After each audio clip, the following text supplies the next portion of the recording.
صفحہ نمبر 200۔ آپ صلی اللہ علیہ وسلم کچھ گھی اور پنیر لے کر بازار چلے گئے اور شام کو بیچ کر واپس لوٹے، یہاں تک کہ آپ اپنے کاروبار میں محنت کی وجہ سے مدینے میں بہت بڑے تاجر بن گئے۔ الغرض تمام مہاجرین اور صحابہ رضی اللہ عنہ نے اپنے تمام ضروریات زندگی اپنی قوت بازو سے مہیا کی اور انصاری بھائیوں کے لیے ذرہ برابر بھی بوجھ نہ بنے۔ حضور صلی اللہ علیہ وسلم کے سامنے مہاجرین نے انحصار کے جذبہ احسار کو اندازہ کیا جا سکتا ہے۔ مہاجرین رضی اللہ عنہ عرض فرماتے ہیں کہ یا رسول اللہ صلی اللہ علیہ وسلم، ہم جن لوگوں میں اترے ہیں وہ مال کی کمی کے باوجود ہماری اتنی مدد کرتے ہیں کہ ہمیں خدشہ ہو گیا کہ اسلام کی راہ میں قربانی کا تمام اجر یہی لوگ نہ لے جائیں۔ اسی طرح بنی نذیر یہودی قبیلہ کو جب جلا وطن کیا گیا تو اس نخلستان قبضے میں آتے ہیں تو آپ صلی اللہ علیہ وسلم نے انصار سے کہا، مہاجرین نادار ہیں، اگر تم رضامند ہو تو نئے مقبوضات تنہا ان کو دے دیں جائیں اور تم اپنے نخلستان ان سے واپس لے لو۔ انصار نے عرض کیا کہ نہیں یا رسول اللہ، ہمارے گلستان ہمارے مہاجرین بھائیوں کے قبضہ میں ہی رہنے دیجیے اور نئے بھی ان کو عنایت کر دیجیے۔ صفحہ نمبر 201۔ باب ہشتم، جہاد کا مفہوم اور اس کی اقسام۔ جہاد کا لفظ جہد سے نکلا ہے، اس کے معنی محنت اور کوشش کے ہیں۔ اصطلاحی اعتبار سے جہاد مقدس اصول کے لیے اپنے اندر اعلیٰ درجے کا جذبہ فدائیت پیدا کرنے کا نام ہے۔ حقیقت جہاد یہ ہے کہ انسان اپنے ذاتی رجحانات، نفسانی جذبات کو دفنا کر اور دست قدرت کا اعلی کار بن کر ان کو مقہور و مغلوب کرنے کی کوشش کرے، جن کو قادر ذوالجلال کی حکمت بالغہ مقہور و مغلوب کرنا چاہتی ہے۔ اسلام امن و آشتی کا مذہب ہے۔ وہ انسانیت کو ان کے بنیادی حقوق دلانا چاہتا ہے اور ایسا معاشرہ قائم کرنا چاہتا ہے جس میں ہر فرد اپنے فطری اور طبعی تقاضوں کے مطابق ترقی کر سکے اور کوئی قوت اس کو بدی پر مجبور نہ کر سکے۔ اس لیے اسلام ہر اس قوت کے خلاف علم جہاد بلند کرتا ہے جو انسانیت کو اس کے بنیادی حقوق سے محروم کر دے اور حریت فکر و رائے اور مذہبی آزادی پر قدغن لگائے اور انسانی معاشرے میں فتنہ و فساد برپا کر کے اس کے امن کو تباہ و برباد کر دے۔ قرآن حکیم جہاد کا مقصود معاشرے سے فتنہ کو ختم کرنا قرار دیتا ہے۔ ارشاد باری تعالیٰ ہے، وَقَاتِلُوهُمْ حَتَّى لَا تَكُونَ فِتْنَةٌ وَيَكُونَ الدِّينُ لِلَّهِ۔ سورہ البقرہ آیت نمبر 193۔ ترجمہ، اور ان لوگوں سے لڑائی جاری رکھ یہاں تک کہ فتنہ باقی نہ رہے اور دین صرف اللہ کے لیے ہی ہو جائے۔ اسی طرح حدیث نبوی صلی اللہ علیہ وسلم ہے، الجہاد لدفع الفساد، یعنی جہاد کا مقصد معاشرہ سے فساد ختم کرنا ہے۔ عربی لغت میں فتنہ فساد تقریباً ایک ہی معنی میں استعمال ہوتے ہیں۔ اسلام کا جہاد ظلم کے خلاف ہے۔ اسلام کسی کے عقیدے کو جبر کے ذریعے تبدیل نہیں کرتا۔ اس حوالے سے ارشاد ہے،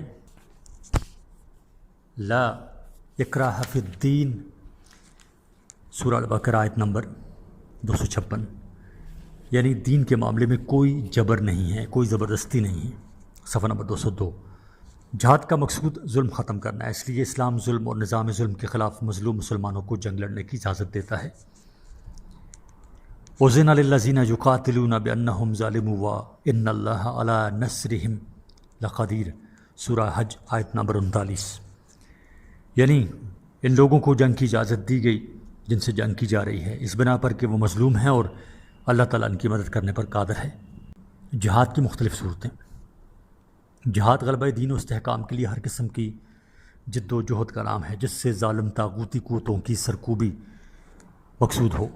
یہ مقاصد اگر واضح و ترغیب کے ذریعے لوگوں کو سماجی، اجتماعی اور ملی شعور دینے سے حاصل ہوں تو جہاد باللسان، یعنی زبان کے ذریعے جہاد ہے، اور اگر قلم و تحریر سے حاصل ہوں تو جہاد بالقلم ہے، اور اگر ضرورت پڑے کہ باطل قوت کے مقابلے میں مسلح جد و جہد کی جائے تو یہ جہاد قتال فی سبیل اللہ، یعنی اللہ تعالیٰ کے راستے میں جنگ ہے۔ دفاعی اور اقدامی جنگ۔ جب اسلامی ظلم کی سرکوبی چاہتا ہے تو اس میں دفاعی اور اقدامی جنگ کی تفریق کرنا غلط ہے۔ اسلام نے دونوں طرح کی جنگیں لڑی ہیں، کبھی مدینہ منورہ میں رہ کر دفاع کیا جیسے غزوہ بدر، احد اور خندق وغیرہ، اور کبھی نکل کر باطل کے ظلم کو ختم کرنے کے لیے اقدام کیا ہے جیسے غزوہ خیبر اور فتح مکہ وغیرہ۔ غزوہ اور سریہ میں فرق۔ علماء اسلام نے حضور کے دور میں لڑی گئی جنگوں کے دو حصے کیے ہیں۔ ایک غزوہ اور دوسرا سریہ۔ غزوہ اس جنگ کا نام ہے جس میں پیغمبر اسلام صلی اللہ علیہ وآلہ وسلم بنفس نفیس شرکت فرمائی ہو جائیں، اور سریہ میں اس نقل و حرکت و جد و جہد کا نام ہے جس میں آپ نے خود شرکت نہ فرمائی ہو۔ غزوات کی تعداد 27 ہے، لیکن یہ تعداد محض اس لیے ظاہر کی جاتی ہے کہ اصحاب سیر نے سیرت کی کتابوں میں ہر اس واقعہ کو جس میں نبی کریم صلی اللہ علیہ وسلم صحابہ کی جماعت کے ساتھ تشریف لے گئے ہیں، خواہ وہ کسی غرض سے پیش آیا ہو، غزوے کے نام سے ذکر کیا ہے۔ صفحہ نمبر 203۔ البتہ صرف 9 غزوات ایسے ہیں جن میں جنگ کی نوبت آئی۔ ان کے نام یہ ہیں: بدر، احد، خندق، بنو قریظہ، بنو المصطلق، خیبر، فتح مکہ، حنین اور طائف۔ اسلام کی اصول جنگ۔ حضور اقدس صلی اللہ علیہ وسلم نے اصولی جنگ کے متعلق درج ذیل وصیت فرمائی۔ نمبر 1، خدا کے بعض بندے اپنی عبادت گاہوں میں مصروف عبادت ہوں گے، تم ان سے کوئی تعرض نہ کرنا۔ 2، کسی عورت پر ہرگز ہاتھ نہ اٹھانا۔ 3، کسی بچے اور نابالغ لڑکے کو قتل نہ کرنا۔ 4، کسی بوڑھے شخص کو نہ مارنا۔ 5، سرسبز و شاداب درختوں کو نہ کاٹنا۔ کیا خونخوار درندوں کی طرح لڑنے والے مدعیان تہذیب جدید اس پر ٹھنڈے دل سے غور کریں اور کوئی سبق لیں گے؟ صفحہ نمبر 203 ہی جاری ہے۔ غزوہ بدر، رمضان 2 ہجری، فروری بمطابق فروری 624 عیسوی۔ وجہ تسمیہ: سب سے پہلا اور اہم غزوہ بدر ہے، جو بدر کبریٰ کے نام سے مشہور ہے اور جس نے در حقیقت حق و باطل کا نمایاں فیصلہ کر دیا۔ بدر ایک کنویں کا نام ہے جس کو بدر بن حارث یا بدر بن قلدہ نے کھودا تھا، اس لیے اس کے قرب و جوار کے تمام میدان کو بھی بدر کہتے ہیں۔ یہ مقام مدینہ سے قریب مکہ کے راستے میں تقریباً 80 میل پر واقع ہے۔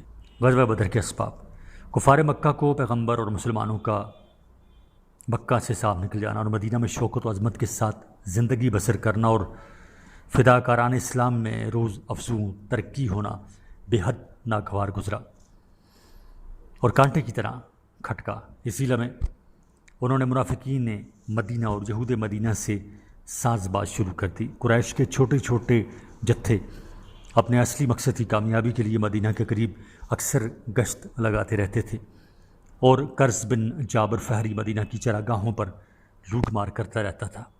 ان حالات کے بعد خدا تعالیٰ نے اب مسلمانوں کو بھی مقابلے کی اجازت دی، جہاد یعنی قتال فی سبیل اللہ کی اجازت دے دی۔ تب مسلمانوں نے بھی اس چھیڑ چھاڑ کا جواب دینا شروع کر دیا۔ صفحہ نمبر 204۔ وہ یہ کہ اہل مکہ کا جو سلسلہ تجارت شام سے وابستہ تھا اس میں رکاوٹ پیدا کرنی شروع کی، تاکہ اہل مکہ کی وہ مالی قوت کمزور ہو جائے جس کے بل بوتے پر مسلمانوں کو نیست و نابود کرنے کی فکر کرتے رہتے تھے۔ نیز اس تجارت کے ہیلا سے جو موقع ان کو منافقین اور یہود مدینہ سے ساز باز کا ہاتھ آ جاتا تھا اس کا خاتمہ کر دیا جائے۔ قریش نے جب یہ دیکھا کہ اب مسلمان بھی خاموش رہتے نظر نہیں آتے اور ہماری کارروائیوں کو جواب ملنے لگا ہے، تو غور و خوض کے بعد ایک فیصلہ کل جنگ کے لیے خفیہ تدابیر شروع کر دی۔ قافلہ ابو سفیان کا مقصد جنگ کے لیے سب سے پہلے سرمایہ درکار تھا، اس لیے شام کی تجارت کے موسم میں ابو سفیان کی سرکردگی میں تجارتی قافلہ اس شان کے ساتھ بھیجا گیا کہ تمام مردوں کے علاوہ عورتوں نے بھی اپنا تمام سرمایہ اس قافلہ کے حوالے کر دیا تاکہ منافع کی کثیر رقم جنگ کے سامان میں خرچ کی جا سکے۔ ابو سفیان جب کرو فرض سے 60 رفقا کے ساتھ شام سے واپس ہونے لگا تو صحابہ کی جماعت میں سے کسی صحابی کو اس کی اطلاع مل گئی۔ انہوں نے خدمت اقدس میں حاضر ہو کر عرض کیا، یا رسول اللہ، ابو سفیان مال تجارت لے کر مکہ کو واپس جا رہا ہے۔ نبی کریم صلی اللہ علیہ وسلم نے واقعات و حالات کی حقیقت پر نظر رکھتے ہوئے ارشاد فرمایا کہ اس قافلہ پر قبضہ کرنا از بس ضروری ہے، جلد سے جلد جو افراد تیار ہو سکتے ہیں میرے ساتھ روانہ ہوں۔ صفحہ نمبر 204 جاری ہے۔ مسلمانوں کی تعداد اور ساز و سامان۔ 3 رمضان المبارک، بعض نے 2 رمضان اور بعض نے 17 رمضان بروز جمعہ بمطابق 624 ہجری کی تاریخ بھی تحریر کی ہے۔ 3 رمضان، 2 رمضان اور 17 رمضان، یعنی یہ روایات ملتی ہیں کہ 313 مسلمان اس بے سر و سامانی کی حالت میں نکلے کہ صرف 2 گھوڑے اور 70 اونٹ اور معمولی اسلحہ کی جن میں گنتی کے چند آدمیوں کے علاوہ کسی کے پاس زرہ تک نہ تھی۔ روانگی کے وقت مقاصد: چونکہ عام طور پر شہرت یہ تھی کہ ابو سفیان کے قافلہ سے مقابلہ ہے، جنگ کا اہتمام نہیں ہے، اس لیے مسلمانوں کی ایک جماعت نے اس میں شرکت غیر اہم سمجھی اور مدینہ ہی میں مقیم رہے۔ صحیح مسلم نے حضرت کعب بن مالک رضی اللہ تعالیٰ عنہ کی وضاحت نقل کی ہے کہ مدینہ سے روانگی کے وقت قافلہ تجارت پر قبضہ مقصود تھا، جنگ کا کوئی اہتمام نہیں تھا۔ بہرحال نبی کریم صلی اللہ علیہ وسلم نے حضرت عبداللہ بن ابن ام مکتوم رضی اللہ تعالیٰ عنہ کو مدینہ میں اپنا جانشین مقرر فرمایا اور مصعب بن عمیر عبدری رضی اللہ تعالیٰ عنہ کے ہاتھ میں علم دے کر کوچ کا حکم فرمایا۔ قریش مکہ کو اطلاع، ابو سفیان کو جب اس کا علم ہوا تو وہ فوراً سمزم بن عمر غفاری کو اجرت دے کر مکہ دوڑایا کہ جا کر قریش کو اطلاع دے۔ صفحہ نمبر 205، قریش مکہ کی تیاری اور ساز و سامان۔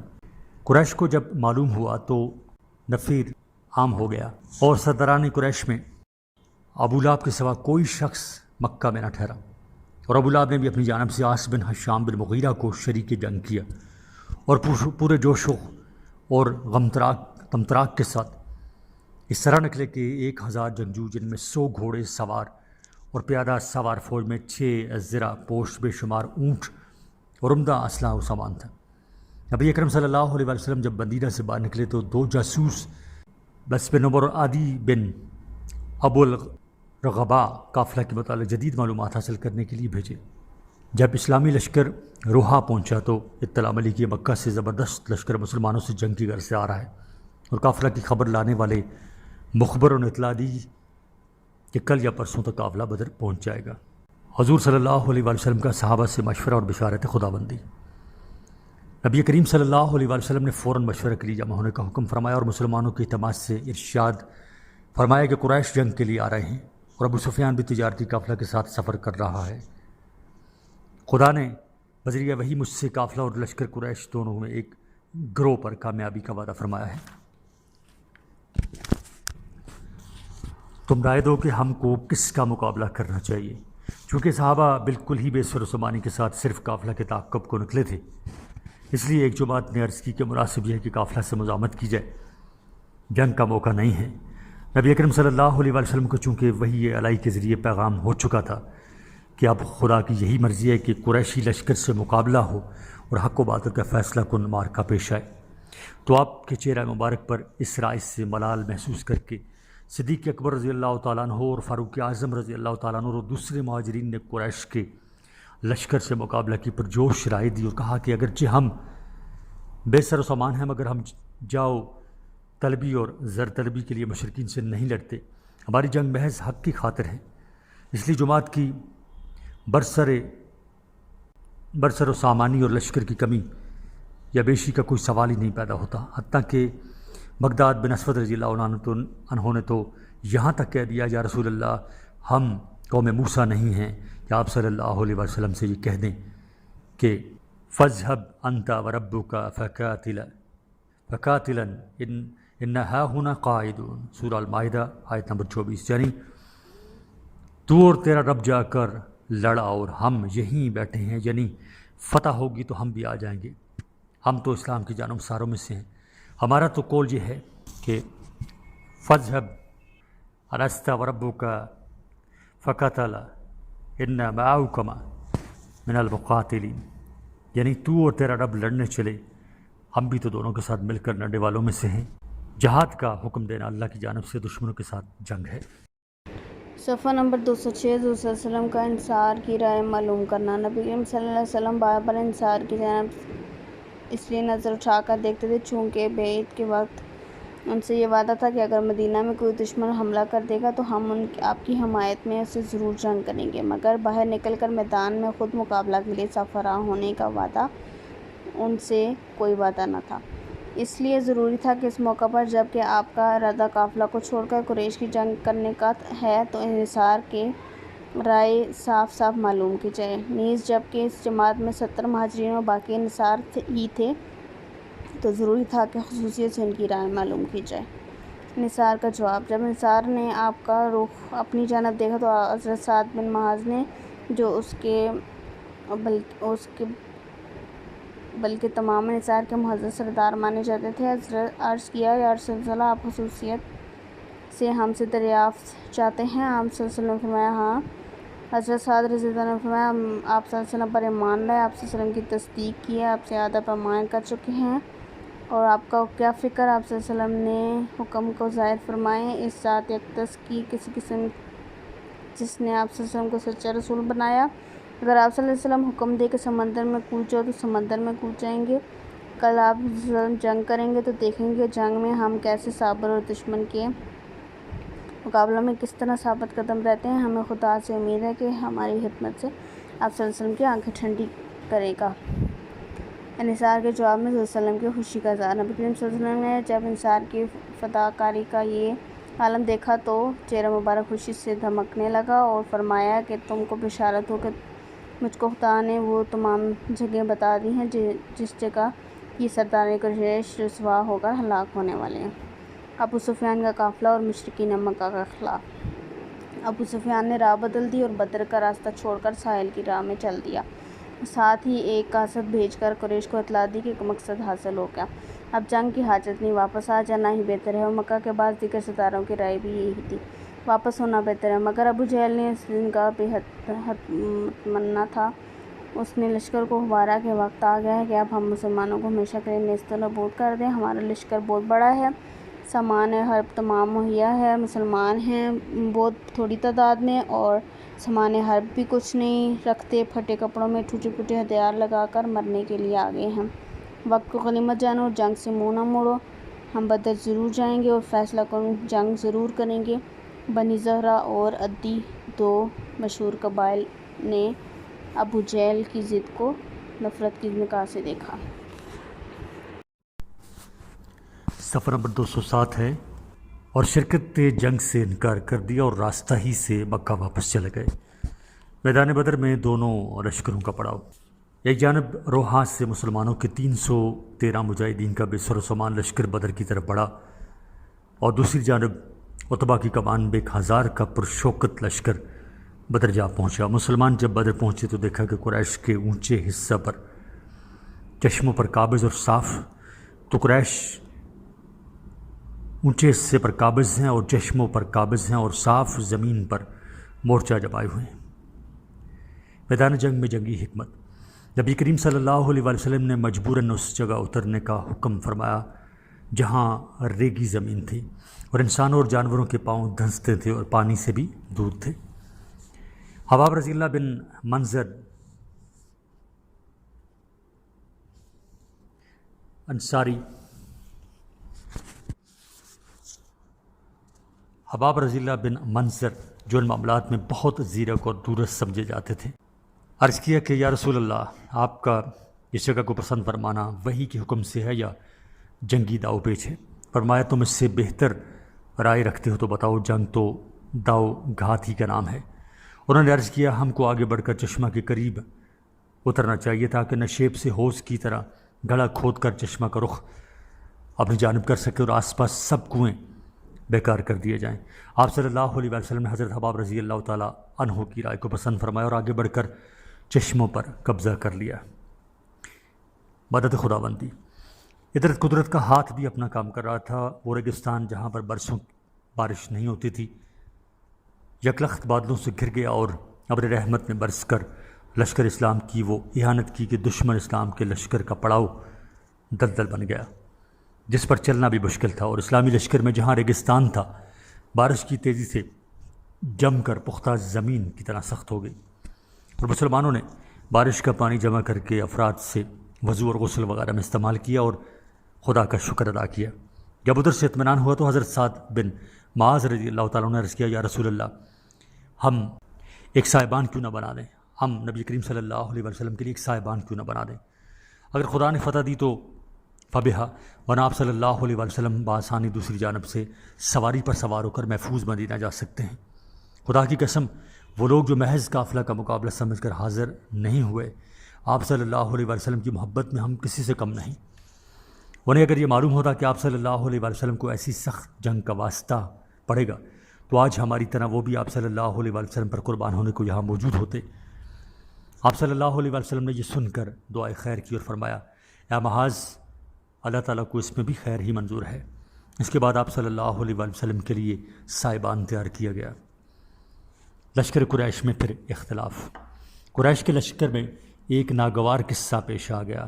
حکیم بن حزام جو بعد میں مسلمان ہو گئے کہ مشورہ سے قریش کے سردار لشکر عتبہ بن ربیعہ نے یہ ارادہ کیا کہ ہم مسلمانوں سے جنگ نہ کریں، بلکہ سریہ عبداللہ بن تجش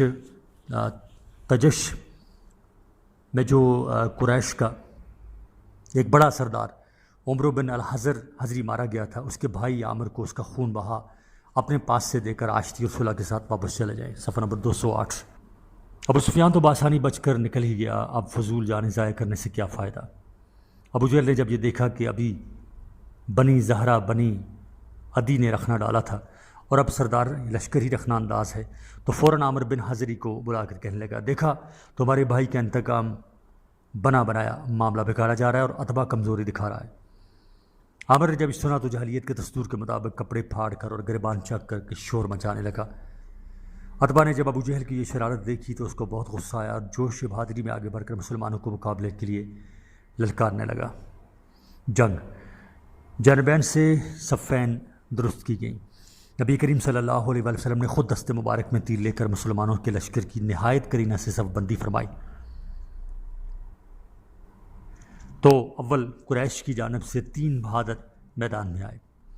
اسلامی لشکر سے بھی جواب دینے کے لیے حضرت علی رضی اللہ بن ابی طالب، حضرت حمزہ رضی اللہ تعالیٰ بن عبد المطلب اور عبیدہ رضی اللہ تعالیٰ بن الحارث مقابل ہوئے۔ اسلامی بہادروں نے تینوں قریشیوں کو موت کے گھاٹ اتار دیا اور ان میں حضرت عبیدہ رضی اللہ تعالیٰ عنہ زخمی ہوئے، جن کو میدان جنگ سے اٹھا کر خدمت نبی صلی اللہ علیہ وآلہ وسلم میں پیش کیا گیا۔ آپ صلی اللہ علیہ وآلہ وسلم نے ان کے چہرہ کا غبار صاف کر کے ان کو پائے مبارک سے سہارا لگا کر لٹا دیا۔ آخر اس زخم سے انہوں نے جام شہادت حاصل کیا۔ میدان جنگ میں حضور صلی اللہ علیہ وآلہ وسلم کی اللہ سے دعا۔ یہ وقت بھی عجیب تھا کہ ایک طرف مٹھی بھر فداکاران اسلام جان بازی کے جوہر دکھا رہے تھے اور دوسری طرف نبی کریم صلی اللہ علیہ وآلہ وسلم سربسجود خدا کی درگاہ میں عاجزی فرما رہے ہیں اور نہایت ہی بے خودی کے ساتھ فرماتے ہیں، الہی تو نے جو وعدہ فرمایا ہے اب اس کو پورا فرما، الہی تو نے جو وعدہ فرمایا ہے اب اس کو پورا فرما۔ اس کے بعد آپ صلی اللہ علیہ وآلہ وسلم اٹھے اور آپ صلی اللہ علیہ وآلہ وسلم نے مٹھی بھر کنکریاں ہاتھ میں لے کر فرمایا، شاہت الوجوہ، یعنی دشمنوں رسوا ہو، اور ان کو ابو جہل کے لشکر کی طرف پھینکا، جس کے موجزانہ اثر نے کفار کے تمام لشکر پر سنگباری کا کام کیا۔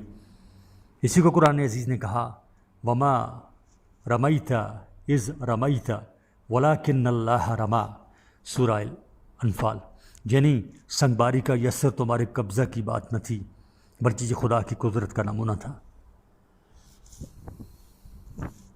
فرشتوں کا نزول۔ خدا کی طرف سے فرشتوں کی غیبی امداد بھیجی گئی۔ قرآن عزیز نے اس واقعہ کو اس طرح ادا کیا، اذ تستغیثون ربکم فاستجاب لکم انی ممدکم بالف من الملائکۃ مردفین وما جعلہ اللہ الا بشرا ولتطمئن بہ قلوبکم وما النصر الا من عند اللہ ان اللہ عزیز حکیم، سورہ الانفال آیت 9-10۔ صفحہ نمبر 209۔ ترجمہ۔ اس وقت کو یاد کرو جب تم اپنے رب سے فریاد کر رہے تھے، پھر اللہ تعالیٰ نے یہ امداد محض اس حکمت کے لیے دی کہ غلبہ کی بشارت ہو اور تاکہ تمہارے دلوں کو اضطراب سے قرار ہو جائے، اور واقعہ میں تو نصرت اور غلبہ صرف اللہ ہی کی طرف سے ہے جو کہ زبردست حکمت والا ہے۔ مشرکین مکہ کو شکست۔ تھوڑی ہی دیر میں لشکر کفار نرم برم ہو کر رہ گیا اور مکہ کے بڑے بڑے سردار اس میں کام آ گئے، جس سے مکہ والوں کی طاقت ہمیشہ کے لیے کھوکھلی ہو گئی۔ ابو جہل، عتبہ بن ربیعہ، شیبہ بن ربیعہ، امیہ بن خلف جیسے سردار جو اسلام کی دشمنی میں ہمیشہ پیش رہتے تھے، انہی مقامات پر ہلاک ہوئے جن کا معجزانہ انداز میں پیغمبر صلی اللہ علیہ وآلہ وسلم نے پہلے سے پتہ دیا تھا۔ ان کے علاوہ 70 اہل مکہ اس جنگ میں ہلاک ہوئے اور کثیر تعداد میں اسیر و زخمی ہوئے، اور باقی ابو سفیان کے ساتھ میدان چھوڑ کر بھاگ گئے۔ بغیظکم، یعنی سورہ آل عمران آیت نمبر 199، یعنی اپنے غصے میں گھل کر مر جاؤ، اپنے غصے میں گھل کر وہی مر گیا۔ مسلمان شہداء، مسلمانوں میں 14 شہید ہوئے، جن میں 6 مہاجرین اور 8 انصار تھے، اور جو اسیر ہو گئے تھے ان کو فدیہ انتوان دے کر چھڑا دیا گیا۔ مشہور تلوار ذوالفقار اسی جنگ میں ہاتھ آئی۔ فدیہ بصورت تعلیم۔ اسیران قریش میں 2 قسم کے گروہ تھے، ایک مالدار، دوسرا غریب۔ پیغمبر اسلام نے فیصلہ فرمایا کہ جو مالدار ہیں ان کو مال لے کر رہا کر دو، اور جو غربا ہیں ان سے معاہدہ کر لے کہ وہ خاص مدت تک مدینہ میں رہیں، اور ہر شخص 10 بچوں کو لکھنے پڑھنے کی تعلیم دے۔ یہی ان کا فدیہ ہے، جس کو قریشی اسیروں نے بخوشی منظور کر لیا۔ آج 20ویں صدی میں جبکہ دنیا جدید تہذیب و تمدن کی مدعی ہے، خصوصاً یورپ جو کہ اپنے آپ کو تہذیب جدید کا بانی قرار دیتا ہے، کیا وہ دشمنوں کے ساتھ رواداری حسن و سلوک میں اس درجہ کو پہنچ سکتے ہیں؟ صفحہ نمبر 210 غزوہ احد، اسباب و تیاری۔ غزوہ بدر میں شکست کھا کر جب قریشی مکہ واپس پہنچے تو وہی وقت تھا کہ ابو سفیان کا کاروان تجارت میں مکہ پہنچا تھا۔ دارالندوات میں محفوظ کر دیا گیا تھا۔ 1000 اونٹوں پر یہ سامان لدا ہوا تھا اور مشترکہ سرمایہ 50,000 دینار تھا۔ یہ پورا مال 100% نفع کے ساتھ اٹھا لیا گیا۔ حصہ کی اصل رقم واپس کر دی گئی اور نفع کے 50,000 دینار جنگ کے لیے محفوظ کر لیے گئے۔ سب سے پہلا کام پروپیگنڈا تھا، چنانچہ 2 آدمی مقرر کیے گئے کہ قبائل میں دورہ کر کے اشعار اور تقریروں سے لوگوں کے جذبات جنگ کے لیے ابھاریں۔ ان میں سے ایک وہی ابو غزہ اچھا شاعر تھا اور غزوہ بدر میں گرفتار ہو گیا تھا۔ جب اس نے اپنے افلاس، تہی دستی اور 5 لڑکیوں کے خرچ کا رونا رویا، اس کو بلا فدیہ اس وعدہ پر رہا کر دیا گیا کہ آئندہ اسلام کے خلاف کسی کی مدد نہیں کرے گا۔ اس وقت جب صفوان بن امیہ نے اس کو یہ کام ثبوت کیا تو اس نے عذر پیش کیا کہ حضور صلی اللہ علیہ وسلم کے خلاف مدد نہ کرنے کا وعدہ کر چکا ہوں۔ صفوان نے جواب دیا کہ ہم آپ کی زبان کی مدد چاہتے ہیں، آپ اپنی زبان سے ہماری مدد کیجیے۔ صفوان اس کی مصارف اور متکفل ہو اور اس کے وعدہ کر لیا کہ اگر وہ کہیں مارا بھی جائے گا تب بھی وہ ان لڑکیوں کا وہ ذمہ دار ہوگا اور اپنی اولاد کی طرح ان کو رکھے گا۔ دوسرا شخص منافع بن عبد مناف تھا جس کو یہ کام سپرد کیا گیا۔ رؤسائے قریش۔ اب رؤسائے قریش یہ تھے کہ عبداللہ بن ابی ربیعہ، اکرمہ بن ابی جہل، صفوان بن امیہ اور ابو سفیان۔ ابو سفیان کو سربراہ اور قائد قوم تسلیم کیا گیا۔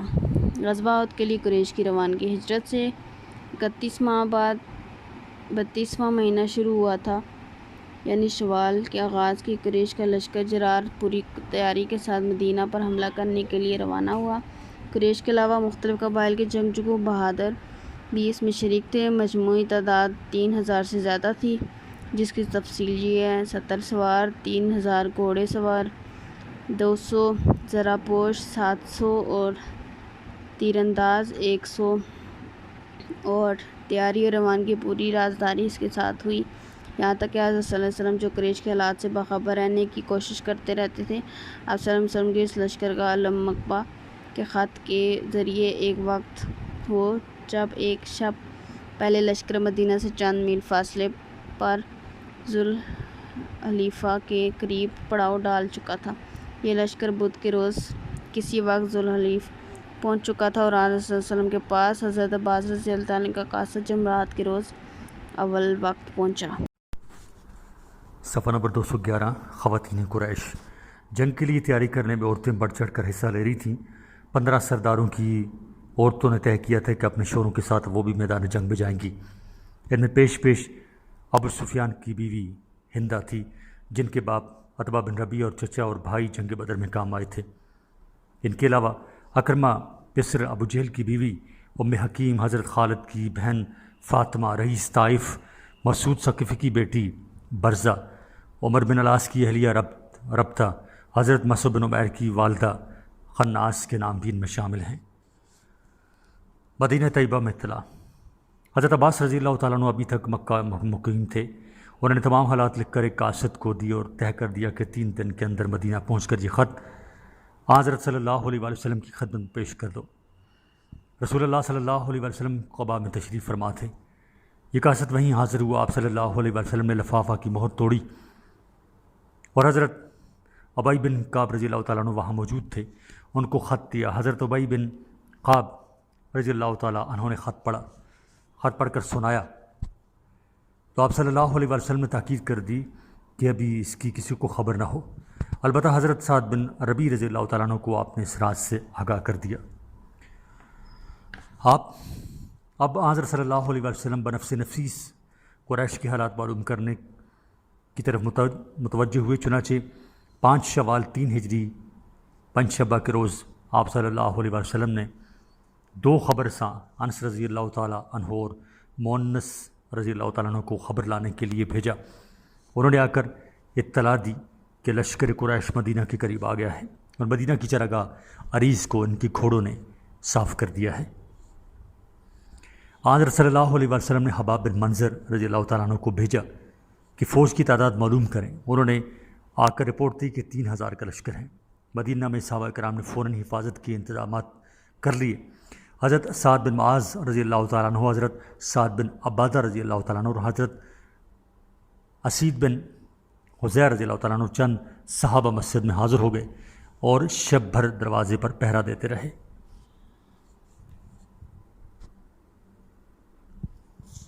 حضور اقدس صلی اللہ علیہ وسلم اور جماعت صحابہ کا مشورہ۔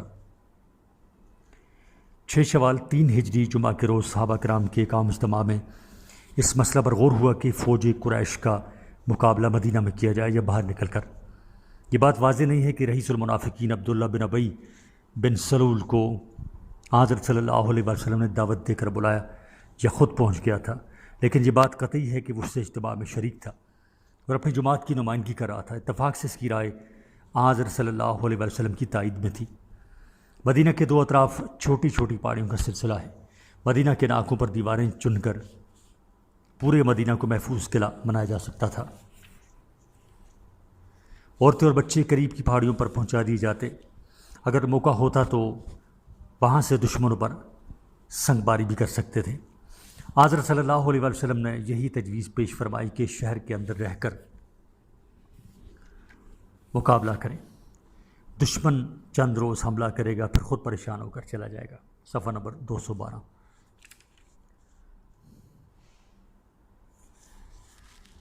انصار اور مہاجرین کے اکثر اکابر نے اس تجویز کو پسند کیا۔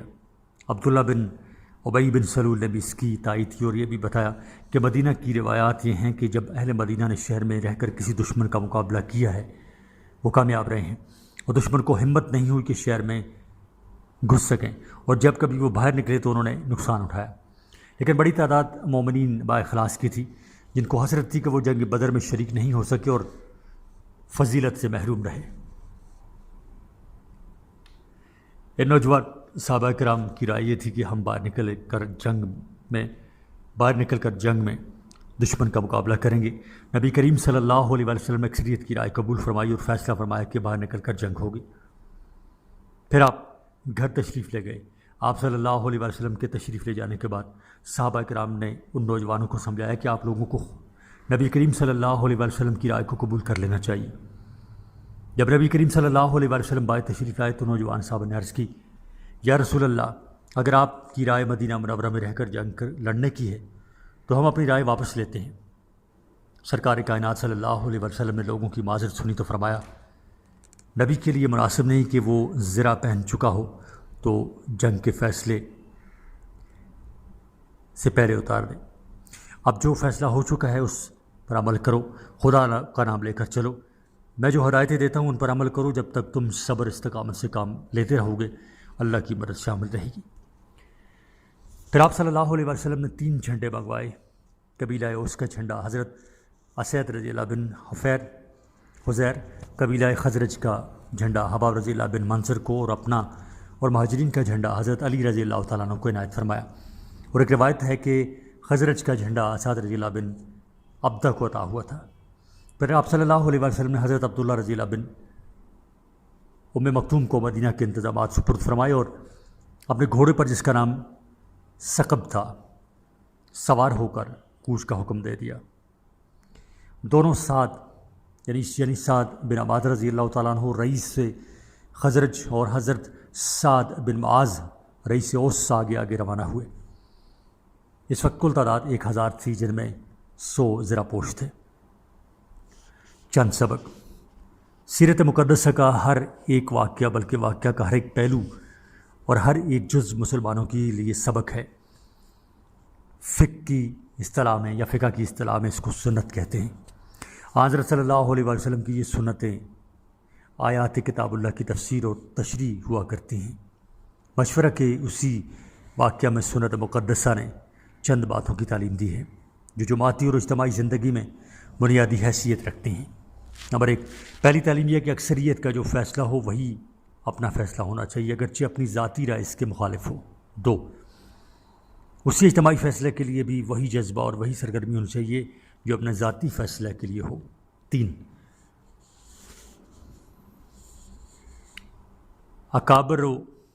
اکابر واجب الاحترام شخصیتوں کے مقابلے میں بھی فیصلہ کثرت رائے سے ہوگا۔ 4، جمہوریت اور مساوات کے بلند بانگ مدعیوں کے لیے سب سے بڑا سبق یہ ہے کہ مشورہ اور رائے شماری کے وقت سید الانبیاء صلی اللہ علیہ وسلم کی حیثیت بھی وہی ہے جو عام رائے دہندہ کی ہے، باوجود اس کے کہ اس ذات مقدس کے متعلق مسلمانوں کا عقیدہ یہ ہے کہ بعد از خدا بزرگ تو ہی قصہ مختصر۔ صفحہ نمبر 213۔ رات کو قیام اور پہرا کا انتظام۔ حضرت صلی اللہ علیہ وسلم نماز عصر کے بعد مدینہ سے روانہ ہوئے، تھوڑی دور چل کر ایک میدان میں قیام فرمایا جہاں 2 ٹیلے تھے جن کو شیخین کہا جاتا تھا۔ مغرب کا وقت ہوا تو حضرت بلال رضی اللہ تعالیٰ عنہ نے اذان کی اور امام الانبیاء نے نماز پڑھائی، پھر عشاء کی اذان ہوئی اور نماز کے بعد آرام کیا گیا، رات کا قیام نہیں فرمایا۔ لشکر کی حفاظت کے لیے 50 مجاہدین کا دستہ مقرر فرمایا گیا جو رات بھر گشت کرتا رہا۔ حضرت محمد بن مسلمہ اس دستہ کے مسلمان بچوں میں جذبہ جہاد۔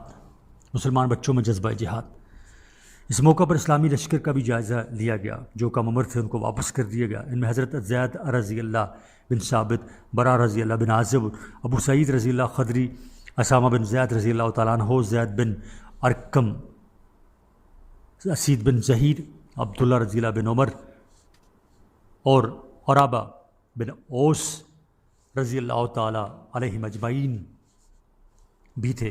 لیکن جان نثارانہ ذوق یہ تھا کہ نوجوانوں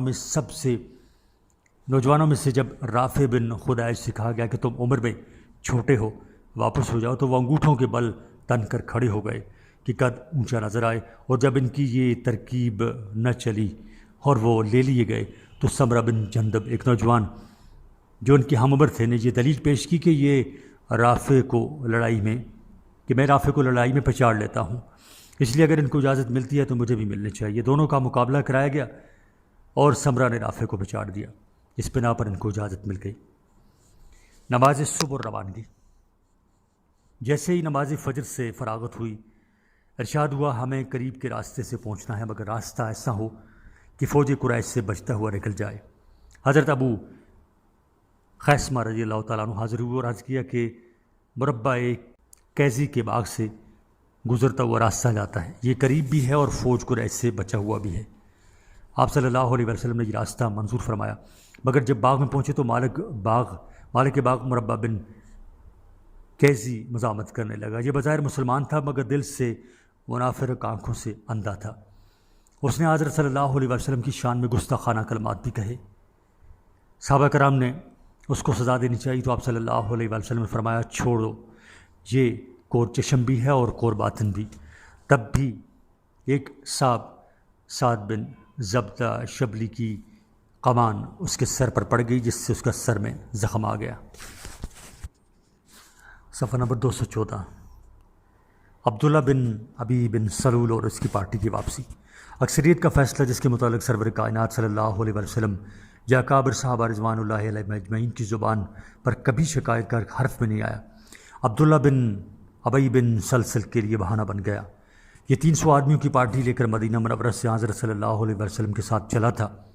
رات کو مسلمانوں کے ساتھ قیام کیا اور صبح کو عہد کے قریب مقام شوط تک ساتھ پہنچ گیا، لیکن بحث کے سلسلہ بند نہیں کیا۔ بالآخر یہ کہہ کر واپس ہو گیا کہ جب ہماری بات نہیں مانی اور ہمارے بجائے نوجوانوں کی باتیں ماننی تو ہم اپنی جانیں کیوں کھپائیں۔ مشرکین مکہ کی صف بندی۔ شنبہ کی صبح کو مسلمانوں پر حملہ کرنے کے لیے انہوں نے میدان احد میں صفیں قائم کی۔ میمنہ یعنی لشکر کا دایاں حصہ پر خالد بن ولید کو مقرر کیا، میسرہ لشکر کا بایاں حصہ اس پر اکرمہ کو دیا، اور جو ابو جہل کے فرزند اور جانشین تھے۔ سواروں کا دستہ صفوان بن امیہ کی کمان میں تھا، جو قریش کا مشہور رئیس تھا۔ تیر اندازوں کے دستے الگ تھے، جن کا افسر عبداللہ بن ابی ربیہ تھا۔ علمبرداری ایک خاص اعزاز تھا، اگرچہ نہایت خطرناک اور اثار طلب تھا۔ جھنڈا ہی فتح و شکست کا نشان ہوتا ہے۔ جیسے ہی جھنڈا سرنگوں ہوتا تھا، فوج کے پاؤں اکھڑ جاتے تھے۔ قریش میں یہ اعزاز عبدالدار کے لیے مخصوص تھا۔ لشکر اسلام کی صف بندی اور مورچے۔ دشمن کی 3 راتیں میدان احد میں گزر گئی تھیں، اب وہ جنگ کے لیے تیار تھا۔ حضرت صلی اللہ علیہ وسلم نے بھی میدان میں پہنچتے ہی تیاری شروع کر دی، مگر طاقت کا توازن غزوہ بدر کی نسبت کم تھا۔ صفحہ نمبر 214 ہی جاری ہے۔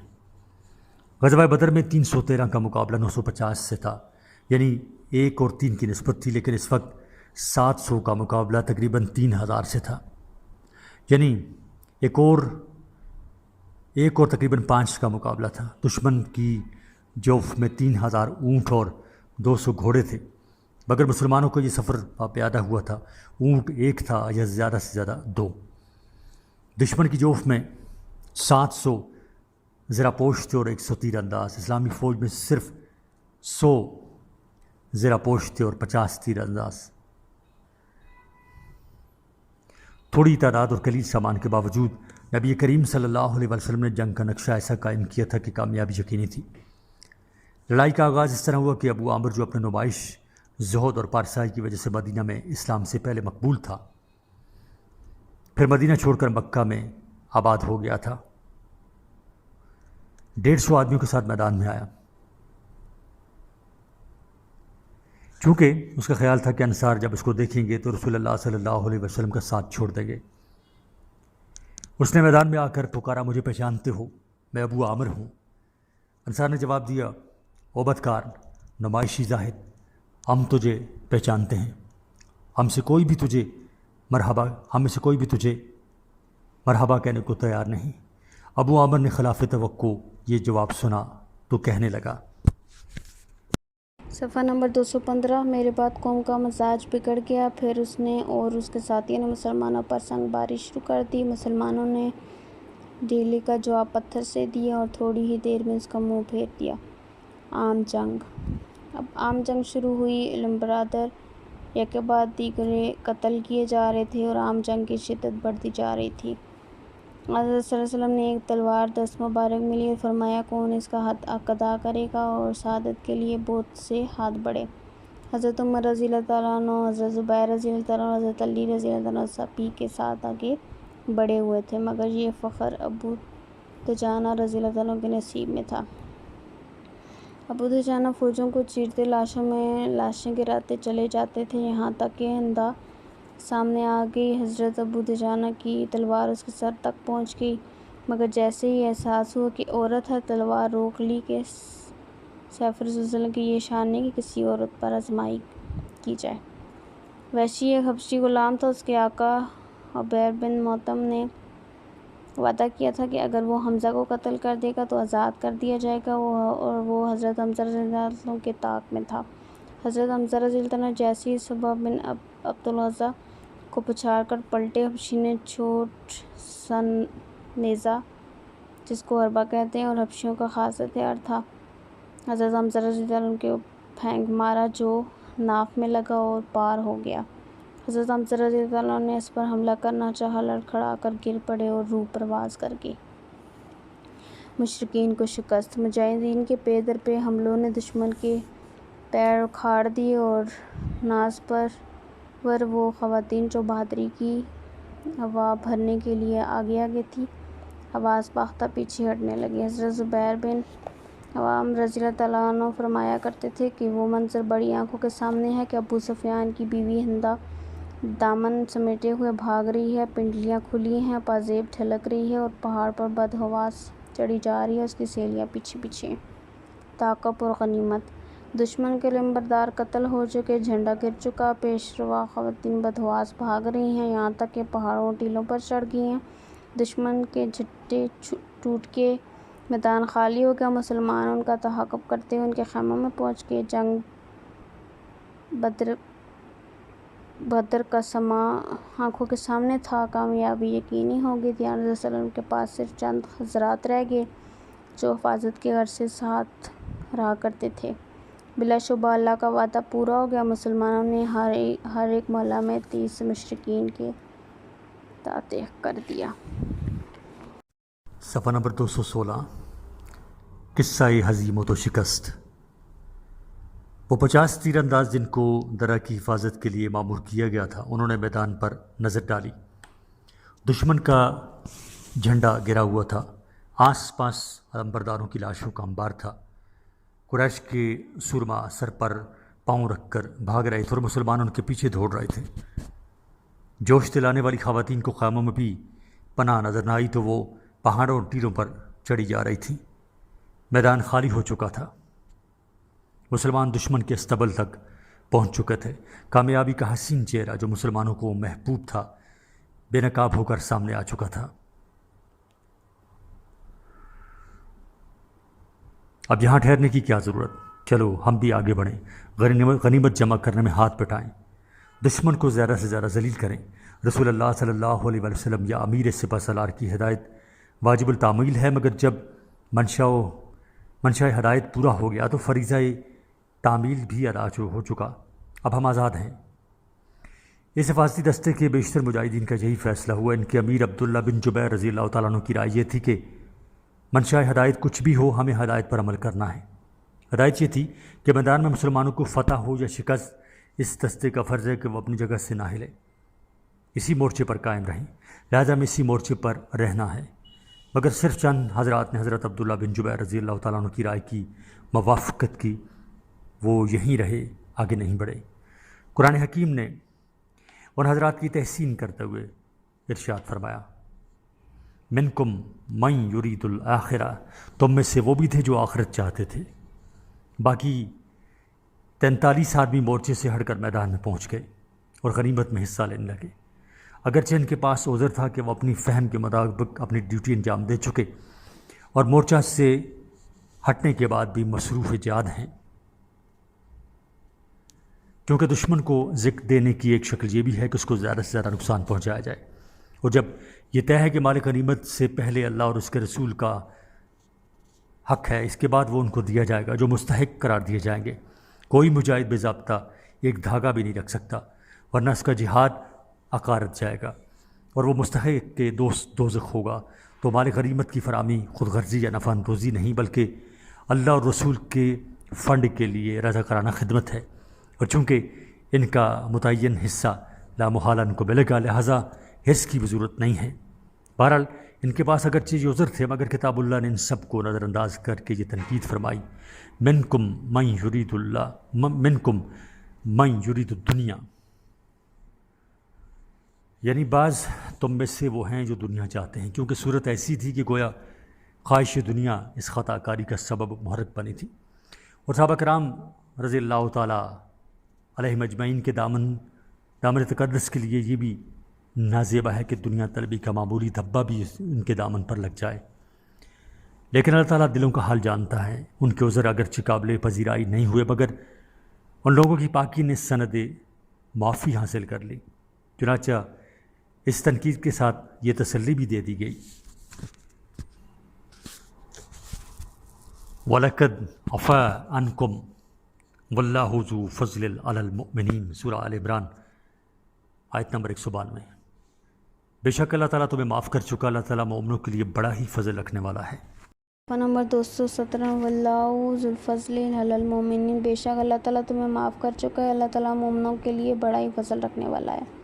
غلطی کا نتیجہ، خالد بن ولید، اکرمہ بن ابی جہل جو بعد میں اسلام کے جلیل القدر جرنیل ہوئے، اس وقت فوج قریش کے ممتاز کمانڈر تھے۔ خالد بن ولید کی نظر اس مورچہ پر پڑی جو کمزور ہو چکا تھا، اور سواروں کا دستہ لے کر دوڑے اور پہاڑ کے پیچھے سے اس مورچہ پر حملہ کر دیا۔ جو مجاہدین یہاں موجود تھے انہوں نے ڈٹ کر مقابلہ کیا جب تک وہ زندہ رہے، سواروں کے قدم آگے نہیں بڑھ سکے، بالآخر یہ سب جاں باز شہید ہوئے اور سواروں کا دستہ دندناتا ہوا منتشر مسلمانوں کے سروں پر پہنچا۔ مسلمانوں کی صفیں ٹوٹی ہوئی تھی اور یہ دستہ شیرازہ بند تھا۔ مسلمان تاپیادہ اور سوار عربی گھوڑوں کے ٹاپوں نے گرد اڑائی تو غبار کا بادل سروں پر چھا گیا۔ ایک دوسرے کی پہچان شکل مشکل ہو گئی۔ عجیب افراتفری کا وقت تھا۔ میدان میں آن صلی اللہ علیہ وسلم کے ساتھ صرف وہ چند صحابہ رضی اللہ عنہ تھے جو محافظ دستہ کے طور پر وہاں حاضر تھے۔ باقی مجاہدین میدان جنگ سے آگے غنیم کے خیموں تک پہنچے ہوئے تھے کہ دفعتاً خالد بن ولید کا سوار دستہ درہ سے گزر کر حملہ آور ہوا۔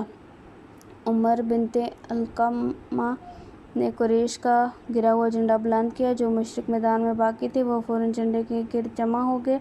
بڑی تعداد جو بھاگی جا رہی تھی اس کو آواز دینے لگی اور وہ پلٹ پڑی۔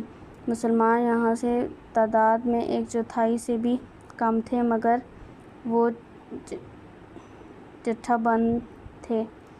صفیں اس طرح قائم کی گئی تھیں کہ ایک مضبوط حصار کی شکل پیدا ہو گئی تھی، مگر اب یہ قلیل طاقت بھی منتشر تھے اور اسی انتشار کی حالت میں پلٹی تو دشمن کی جوف میں پھنس کر رہے گی۔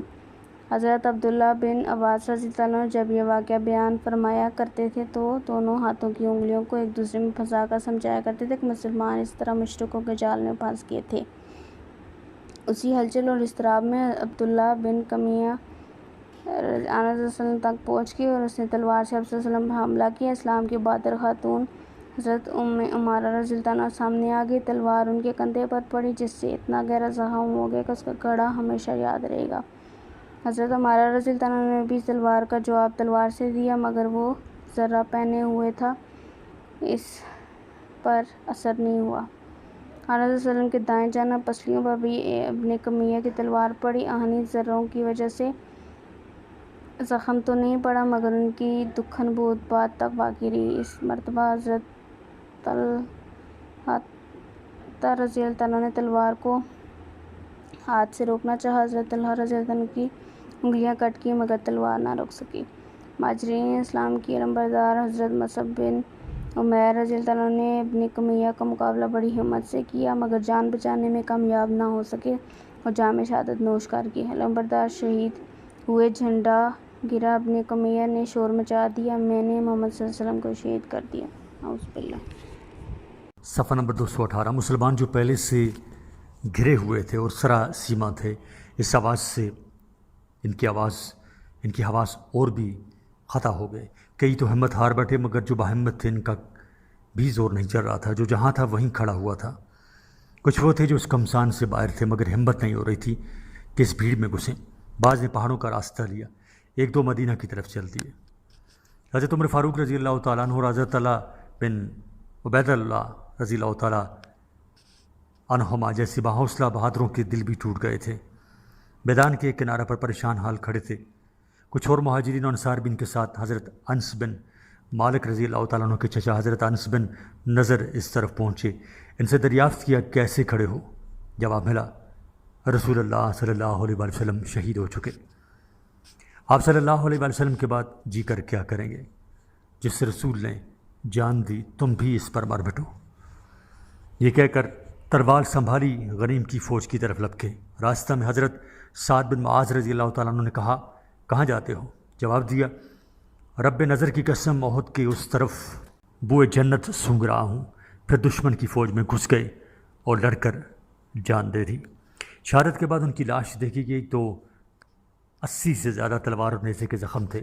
کوئی پہچان نہیں سکتا تھا، صرف ان کی ہمشیرہ نے ان کی انگلیاں دل دیکھ کر پہچانا۔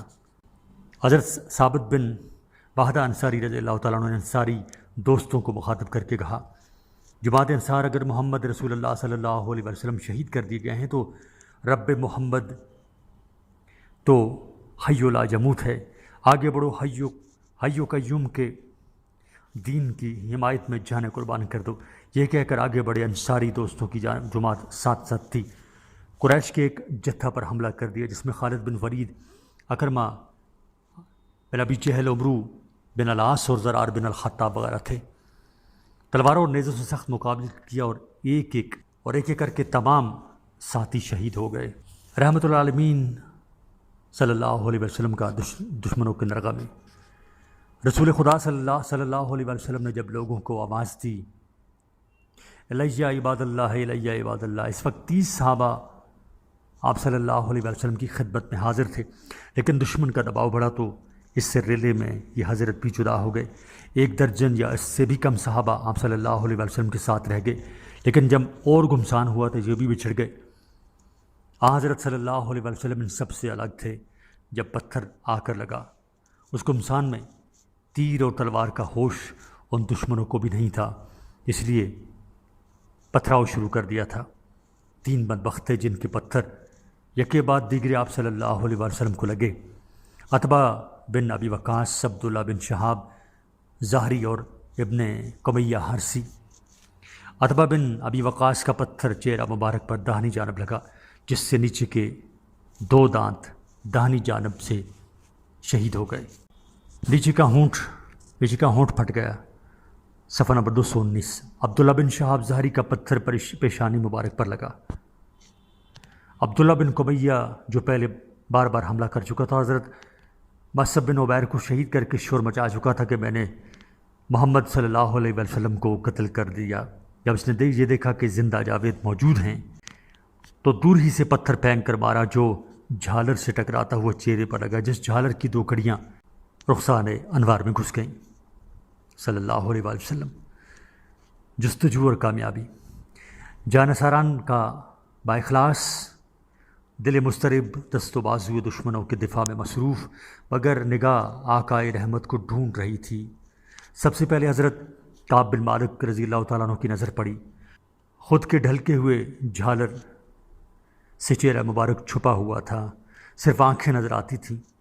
حسن جہاں آرا، ہار و جمال اور روح آفرین کے انہی 2 چشموں سے حضرت کعب نے کعبہ مقصود کو پہچانا۔ حضرت ابوبکر صدیق رضی اللہ تعالیٰ عنہ نے کڑیاں نکالنے کا ارادہ کیا تو حضرت ابو عبیدہ رضی اللہ تعالیٰ عنہ نے قسم دے کر کہا، اس خدمت کا موقع مجھے دیجیے۔ ہاتھ سے کڑیاں نکالنے میں زیادہ تکلیف ہوئی تو دانتوں میں دبا کر ایک کڑی کو کھینچا، کڑی نکل آئی، مگر ساتھ ہی حضرت ابو عبیدہ رضی اللہ تعالیٰ عنہ کا دانت بھی ٹوٹ گیا۔ دوسری کڑی حضرت صدیق اکبر رضی اللہ تعالیٰ عنہ نکالنا چاہتے تھے۔ حضرت ابو عبیدہ رضی اللہ تعالیٰ عنہ نے پھر قسم کر کے کہا کہ مجھے ہی موقع دو۔ حضرت ابو عبیدہ رضی اللہ تعالیٰ عنہ نے دوسری دانت سے دبا کر کڑی نکالی تو ساتھ ساتھ ابو عبیدہ رضی اللہ تعالیٰ عنہ کا دوسرا دانت بھی شہید ہو گیا۔ دشمنوں کو جیسے ہی اندازہ ہوا انہوں نے اس طرف تیروں کی بچھاڑ کر دی۔ یہ دونوں بزرگ دانت نکالنے میں مصروف تھے۔ حضرت علی رضی اللہ تعالیٰ عنہ تیروں کو اپنے بازو پر لیتے رہے۔ 80 سے زیادہ تیروں اور تلواروں کے زخم بند پر لگے، ایک بازو بالکل شل ہو گیا۔ اسی اثناء میں حضرت صلی اللہ علیہ وسلم نے چاہا کہ گڑھے سے نکل کر اوپر تشریف رکھیں، مگر چڑھا نہیں گیا تو حضرت علی رضی اللہ تعالیٰ عنہ نیچے بیٹھ کے اور آقائے 2 جہاں صلی اللہ علیہ وسلم کو پشت پر بٹھا کر اوپر چڑھایا۔ حضرت صلی اللہ علیہ وسلم نے خوش ہو کر فرمایا، ہو جبا طلحہ نے جنت پکی کر لی۔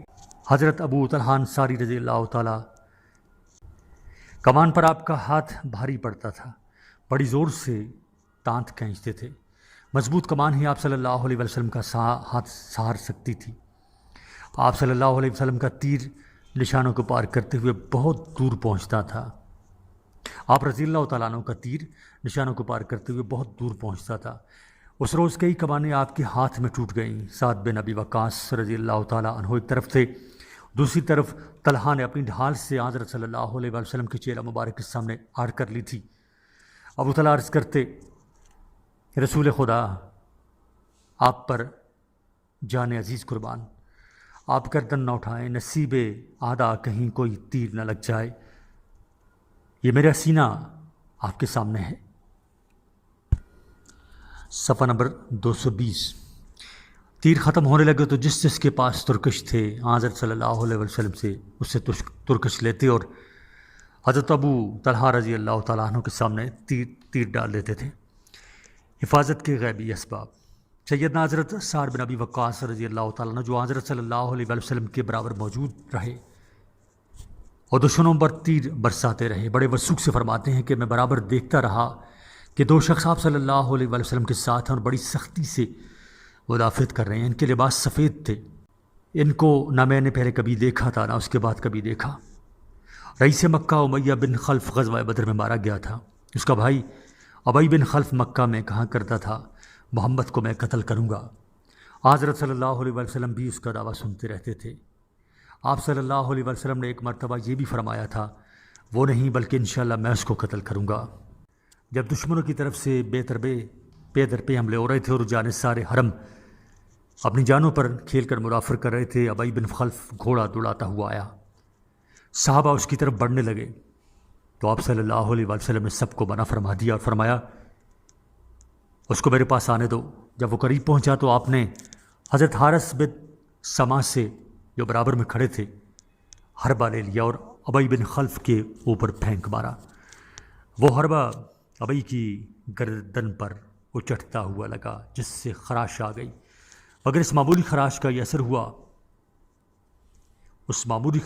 اثر ہوا کہ ابی تڑپ کر گھوڑے سے گر پڑا، فوراً اٹھا، سوار ہوا، پھر گر گیا۔ جس طرح گرتا پڑتا چنگھاڑتا ہوا بھاگا، اپنے ساتھیوں کے پاس پہنچا تو انہوں نے کہا پریشان ہونے کی بات نہیں، نہ اتنے چیخنے کی کوئی وجہ ہے، معمولی خراش ہے، تم بلا وجہ اتنے بے تاب ہوئے ہو۔ ابی نے کہا یہ معمولی ضرب نہیں، یہ محمد کے ہاتھ کی ضرب ہے۔ لشکر قریش کی واپسی۔ غزوہ احد کا ہنگامہ ظہر کے وقت ختم ہو چکا تھا۔ ظہر کی نماز حضرت صلی اللہ علیہ وسلم نے بیٹھ کر پڑھی۔ بہت سے صحابہ کرام جو مجروح و مضروب تھے انہوں نے بھی بیٹھ کر نماز پڑھی۔ تقریباً یہی وقت تھا کہ لشکر قریش میدان احد سے روانہ ہوا۔